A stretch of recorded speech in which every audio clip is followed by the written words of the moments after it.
歡迎，welcome welcome，ようこそ就係日文嘅歡迎啦。非常之多謝大家嚟到留喺香港等運到呢個頻道。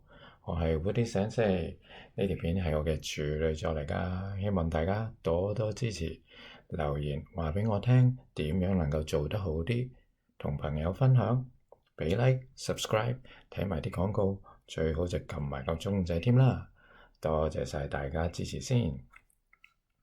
閒話少說，呢條片呢就係我 Woody Sensei嘅頻道嘅學得一日得一日系列裏面嘅呢句英文點講呢嘅第一彈，頭10個唔知識嚟做乜嘅名詞之一。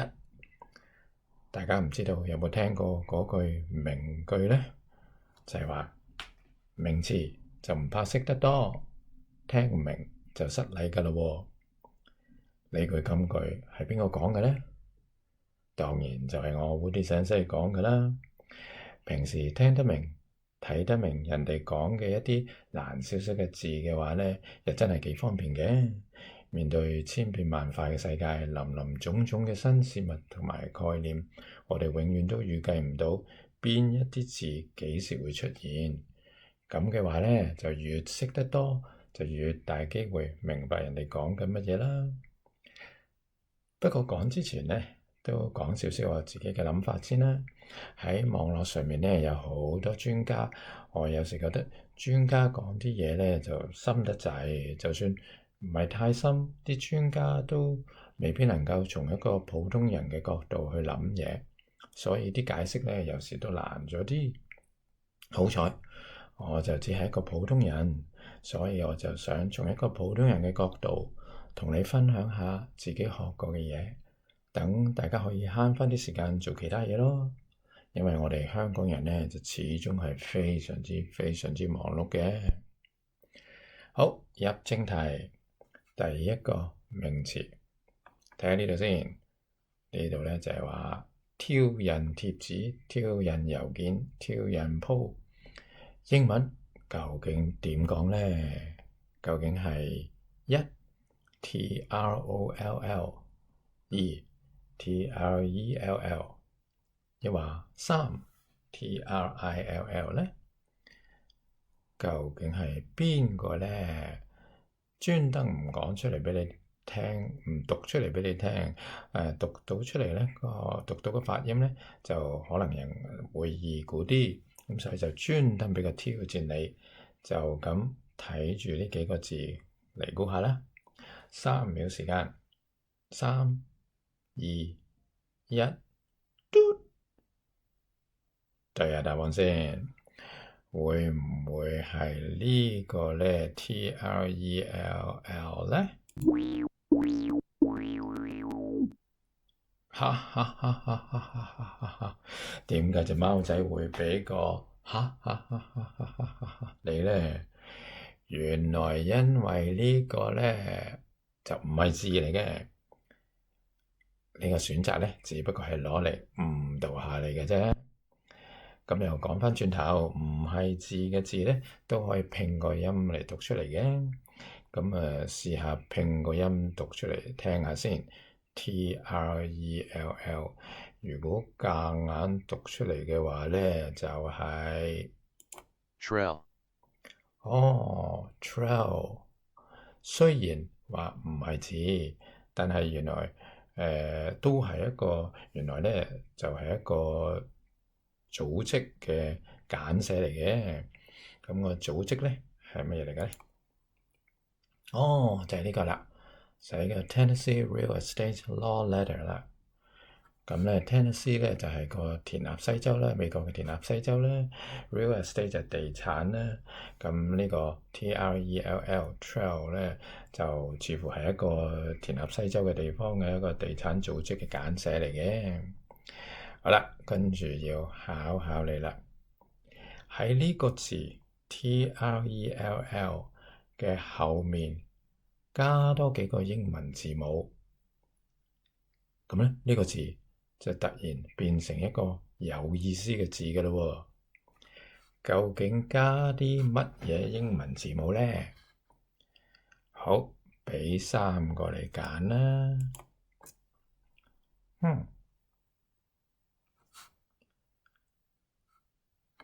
好啦，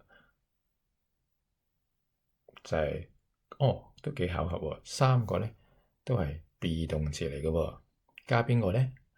究竟係 trellis，又話 trellam，又話係 trellare 咧？3、2、1，答案咧就係 is 啦，trellis。好啦，聽下先。trellis, 原來讀音就係 trellis。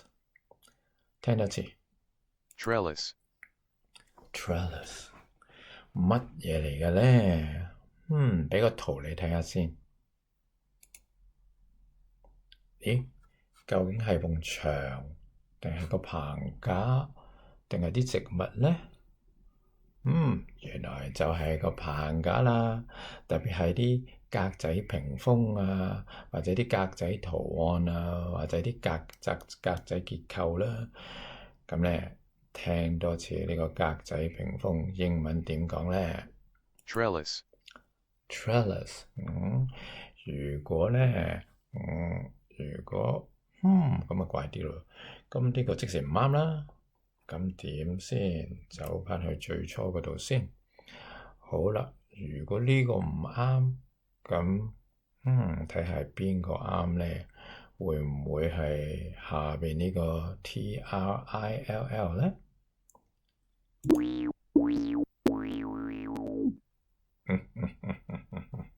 冇咁易。呢個咩字嚟嘅咧？聽下先。 trill, 呢個 trill， 聽多次 trill, trill。OK。呢個好易記啫喎，個串法係嘛？就係一個 ill 咁啊，個個都知 ill 呢個字咧，ill 就即係病咗啦。喺個 ill 之前加個 tr，咁啊變咗做 trill 啦。咁呢個字點解咧？原來係震音。咁即係話OK，咁即係話震音啦。咁啊名詞嘅時候咧就係震音啦。動詞嘅時候咧，就係用震音嚟唱歌。咁啊，除咗人類唱歌嘅震音之外咧，原來雀仔吱吱喳喳咧都係叫 trill 嘅喎。好，畀你聽下先。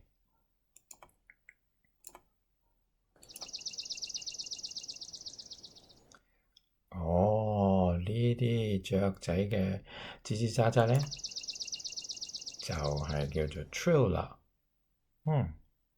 OK，好啦，咁啊講埋點記先，睇下先。OK，嗱，譬如呢個啦，方法啦，ill 嗰陣時病到震，所以就係震音咯。咁就係 tr 加埋個 ill trill 啦。OK，咁樣咧，就即係唔係呢個啦喎。咁點咧？又要走返去之前嗰度睇返先。咩？唔係2，又唔係3。咁樣咧係呢個㗎啦啩？冇錯，就係呢個啦。點讀咧？你都應該估到啦。troll, troll，咁啊聽多次啦。troll, troll。咁咧之前咧就叉開咗，講咗另外嗰2個字，可能各位咧就已經唔記得咗我原本個問題㗎啦。咁咧就要畀你睇返個字嘅意思。原本個問題咧就係呢個啦，挑人貼紙、挑人郵件、挑人鋪嘅英文點講？原來英文咧就係 troll 啦。而家咁多平台，咁多可以出鋪嘅機會，自然就會有啲人鍾意寫啲挑釁嘢嚟嘩眾取寵㗎啦。咁啊，千祈唔好俾呢啲人咧激親喎。喺片尾咧，我就可以同大家分享一下點樣對待啲挑釁鋪啦。好，撳個例子俾大家聽，俾大家睇下先。就例如呢個啦。好啦，今日聽下先。They are very good at dealing with trolls. 聽多次。They are very good at dealing with trolls. They are very good at dealing with trolls. OK，咁啊，即係話咧，佢哋好識得點樣去對待啲挑釁鋪咯。諗下呢個字其實都好容易記嘅啫喎。嗱，嗰個 roll 咧就係滾動啦。咁啊，對方喺度挑機，你梗係想佢滾開啦。咁就係 roll 前面加個 t，咁咪記得咯。咪住，冇咁快放過你哋嘅，考埋你 troll 嘅其他意思先。好，睇下先 troll 嘅其他意思，俾3個你揀：1巨人，2侏儒，3拖吊。拖吊我都唔係好熟。應該係一種釣魚或者捕魚嘅方法啦，咁啊自己上網查下啦。會唔會係1呢？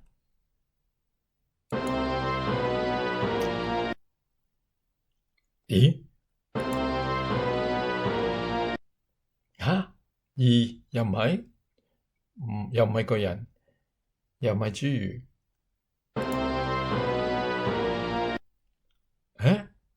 ，3又唔係？喂！玩啊！答案就係個個都啱啦。咁都有？係咪而家個個都黑人問號咁樣咧？冇錯，英文就係咁得意噶啦。我哋中文嘅巨人咧就好難想像佢有同一個意思係侏儒，除非你講反話啦。英文咧就有可能噶啦。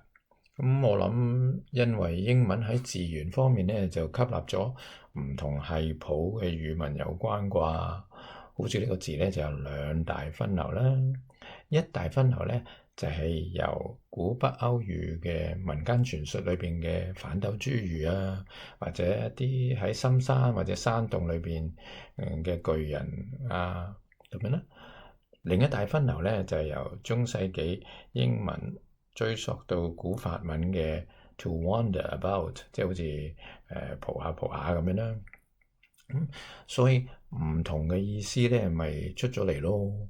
民間傳說嗰邊就係侏儒啊或者巨人啦，蒲下嗰邊咧就變咗一種釣魚或者捕魚嘅方法咯，或者變成近代呢個挑釁鋪，即係啲人咧寫啲挑釁鋪出嚟，好似攞個脷嚟去引誘你去覆返佢咁樣咯。講到呢度咧，應該大部分嘅網友都應該瞓着咗覺㗎喇。未瞓着嗰啲咧，咁我就再分享多一個例子啦。譬如話減肥呢個字咧，大家都知係 diet 啦 ，D-I-E-T。咁唔知你咧知唔知咧？其實咧，日本嘅國會咧，亦都係叫做 diet 嘅喎。同一個 diet 呢個字，點解又係減肥又係國會嘅咧？又係因為個字源咧有2大分流咯。減肥呢個字咧就係希臘文嘅 way of living 生活方式，而國會咧嗰邊咧就近啲個中世紀英文追溯到拉丁文嘅 day for meeting 開會日啦。講到呢度咧就應該全人類咧都瞓晒覺㗎喇。好啦，夠鐘啦，起身啦，醒下啦。咁咧講返嗰個 troll 個字啦，咁啊除咗以上講嘅意思之外咧，就其實仲有好多未講嘅意思㗎。如果再講多2個意思咧，譬如話以宏亮聲音或者興高采烈地唱歌，咁亦都係 troll 嘅喎。咁咧，就算散步咧，亦都可以係 troll 嘅喎。咁啊，更得意嘅咧就係喺個 troll 之前加咗個 s 咧，變為 stroll S-T-R-O-L-L 咧，亦都係散步嘅喎。咁啊，正如我之前講啦，咁啊，最後吹多少少水啦，分享一下點樣對待挑人鋪啦。好啦，揾個大師出嚟先。今次揾邊個大師好呢？